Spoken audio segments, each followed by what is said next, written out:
E para analisarem os temas do dia, somos convidados Mónica Silvares e Bernardo Trindade. Muito obrigado a ambos por estarem mais uma vez nesta edição das 12. Mónica, começando por ti, por esta vitória na Catalunha de Artur Mas. É verdade que falhou o seu grande objetivo, que era a maioria absoluta. Isto é mais, e olhando de fora, é mais positivo para a Espanha no seu todo este tipo de resultado, ou seja, não ter alcançado a maioria absoluta?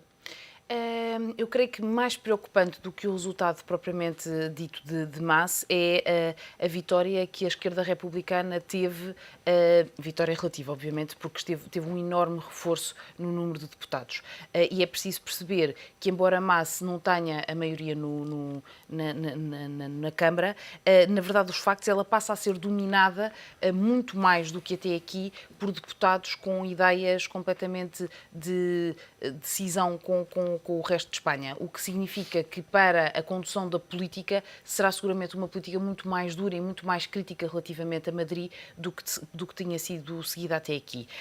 Provavelmente a contestação dos cerca de 12 milhões de transações, de 1.000 milhões, peço desculpa, de transferências que a Catalunha tem que fazer para Madrid serão cada vez mais alvo de crítica, e à medida que a situação em Espanha se agrava, nomeadamente com o agravamento da taxa de desemprego, tornará ou dará mais armas àqueles que têm um discurso separatista, tenham mais argumentos para criticar a política que é seguida pelo Governo Central. Bernardo, se esta política ou se estas previsões se confirmarem e tivermos uma política mais agressiva em termos políticos, naturalmente, em relação a Madrid, poderá ter que haver uma certa negociação entre Madrid e a própria Catalunha para tentar aliviar um pouco estes ânimos?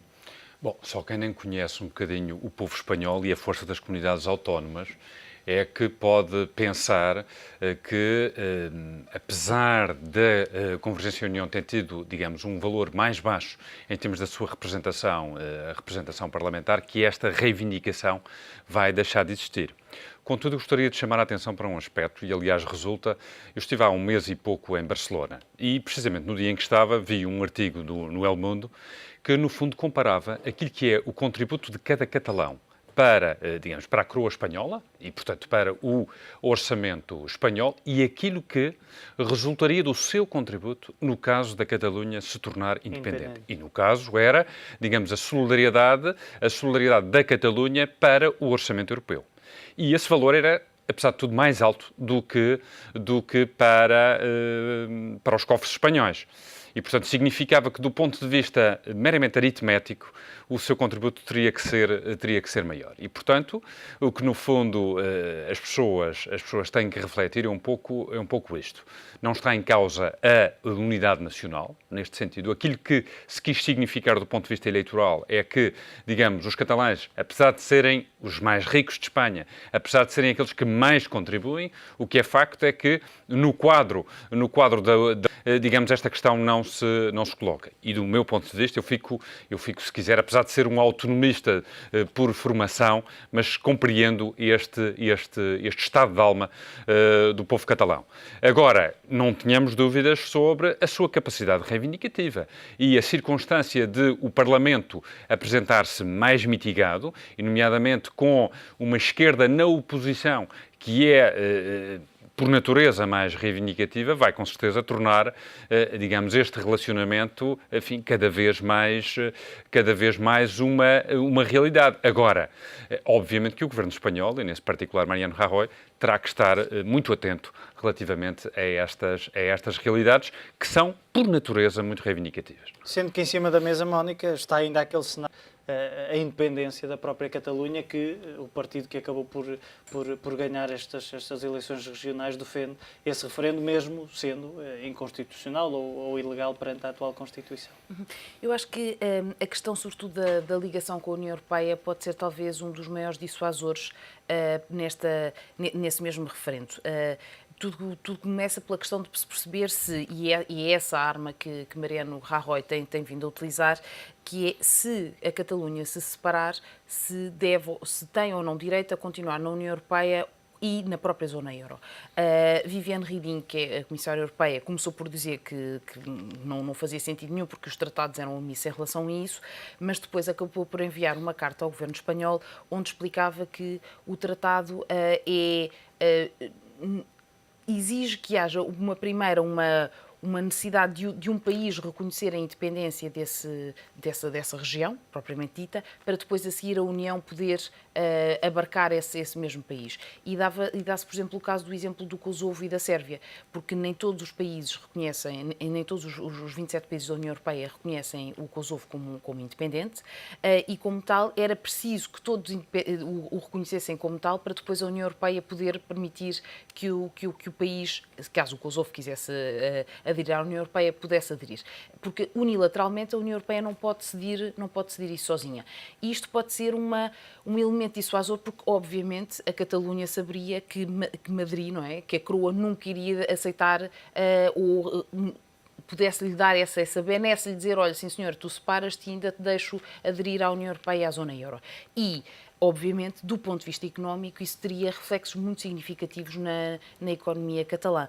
E eu creio que isso possa ser, eventualmente, um argumento que possa, de facto, dissuadir muitas pessoas a votar na independência espanhola, da Catalunha, peço desculpa. Inclusivamente, até houve uma sondagem que foi feita ainda antes das eleições que o Diário Económico reproduziu, em que se dizia que caso em cima da mesa estivesse a saída da União Europeia, basicamente só 37 pessoas que eram, das pessoas que participaram na sondagem, que eram a favor da cisão, enquanto que 50% preferia ficar dentro da zona espanhola, o que era contraditório com a primeira pergunta, que era se eram a favor ou não da separação, que aí sim havia claramente uma maioria de 46% a dizer que sim senhora, que preferiam a independência relativamente à coroa espanhola, o que significa que, portanto, que este pode ser um argumento de peso no momento do referendo.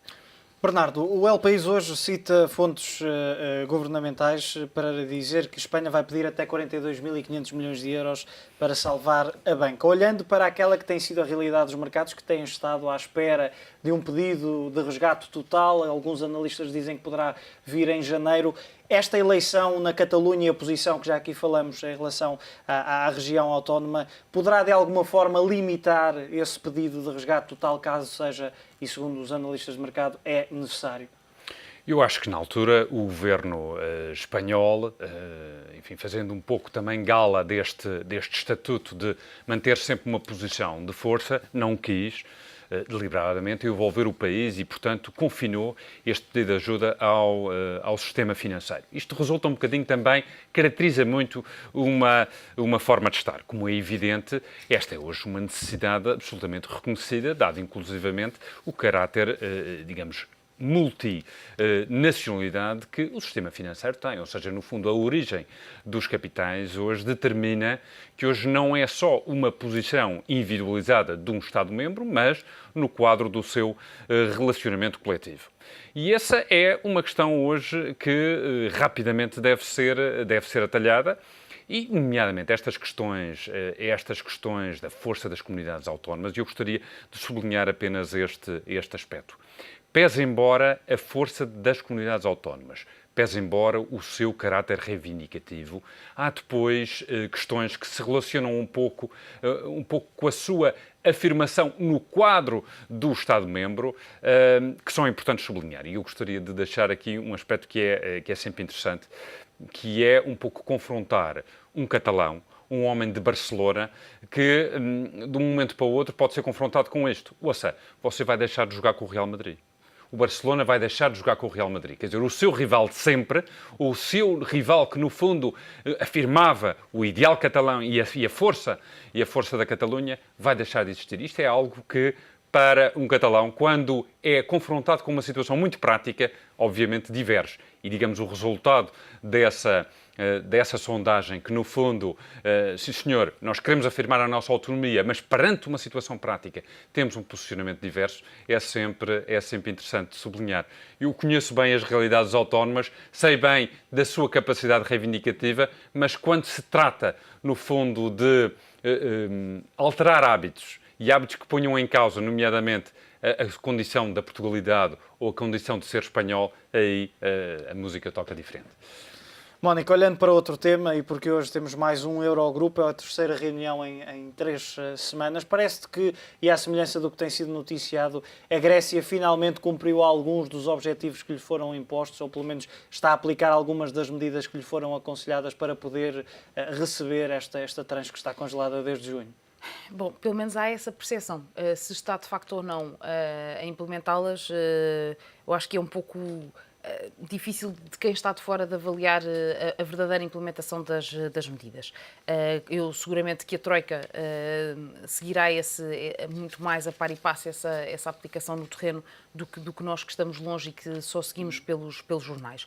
Mas creio que há um sentido de urgência em resolver a situação grega. Não se pode continuar a arrastar esta ideia das manifestações e das greves e da falta de viver sistematicamente no fio da navalha e da ameaça da bancarrota e de que, de repente, quando chega ao final do mês não existe dinheiro para pagar os salários da função pública. E, portanto, estas tranches de ajuda que a Grécia tem de receber estes balões de oxigénio são fundamentais. Claro que, obviamente, há depois o problema a montante, que é a questão da dívida, que é isso que se está agora a analisar, porque o peso dos juros já começa a ser de tal forma sufocante que não há forma alguma que a Grécia tenha de gerar riqueza para pagar esses mesmos juros. Portanto, significa que é como se fosse uma poça que nós estamos sempre a afundar cada vez mais, em vez de estar a colocar terra lá dentro para que finalmente se possa eliminar esse fundão.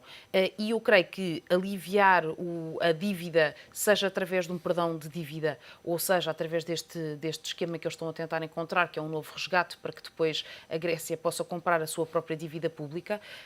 Obviamente que esse resgate também traz juros, portanto, ou seja, é na verdade os factos adiar o problema por algum período, tempo. Exato, mas que se calhar poderá permitir à Grécia assim ter depois de facto uns resultados mais visíveis e dar algum alívio ao povo e ao governo para de facto implementar as medidas que são necessárias implementar e assim gerar algum crescimento económico que possa depois a seguir dar o argumento de como sendo um bom aluno a quem se perdoa algum deslize anterior. Bernardo, parece-lhe que algumas destas medidas que a Mónica falou e bem e que estão a ser analisadas vão resultar para a questão grega sem haver mais um perdão, desta vez fala-se num perdão parcial dos institucionais da dívida grega? Ouça, o que é importante é assumir que esta questão não está fechada, porque nós há muitos meses tratamos da questão grega. Os gregos e os diversos governos tentaram já implementar um variadíssimo conjunto de medidas. Agora estamos a falar de um perdão de dívida ou, eventualmente, no que diz respeito à carência e maturidade dos empréstimos, possam, no fundo, haver, digamos aqui, uma outra perspectiva, aliás, que beneficia outros países intervencionados, nomeadamente Portugal.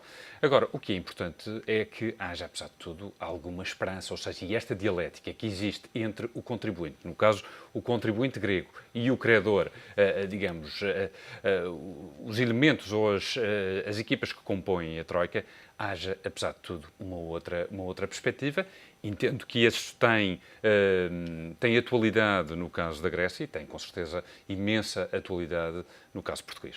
Mas é preciso que, em termos práticos, haja resultados. E, nomeadamente, resultados do lado do governo grego e das medidas que terão que ser implementadas. Mas tal como a Mónica refere, digamos, a criação de valor, a criação de riqueza não pode ser, enfim, totalmente consumida por impostos e por taxas de juros que sejam de tal forma desaconselhantes que determinam que este processo se destrua à partida. Ou seja, no fundo, é preciso garantir condições de sustentabilidade. Ou seja, quer ao nível do numerador, bem entendido, a capacidade de, no fundo, honrar compromissos e, portanto, ter níveis de despesa consentâneos, quer ao nível do denominador, ou seja, a capacidade de criação de riqueza. Ora, se eu aumento brutalmente os impostos, se, por outro lado, tenho encargos financeiros que resultam em situações de incumprimento, estou, pura e simplesmente, a destruir aquilo que é, no fundo, uma perspectiva de médio e longo prazo que aponta no sentido da sustentabilidade. Mónica, olhando finalmente para a questão da execução orçamental de Portugal. Nesta altura, segundo as previsões, há cerca de 855 milhões de euros de sobra para os 2 últimos meses deste ano. Vai ser suficiente? Esta manhã tivemos o Secretário de Estado a garantir no Parlamento que vai ser suficiente e que a meta do déficit de 5% se vai manter este ano.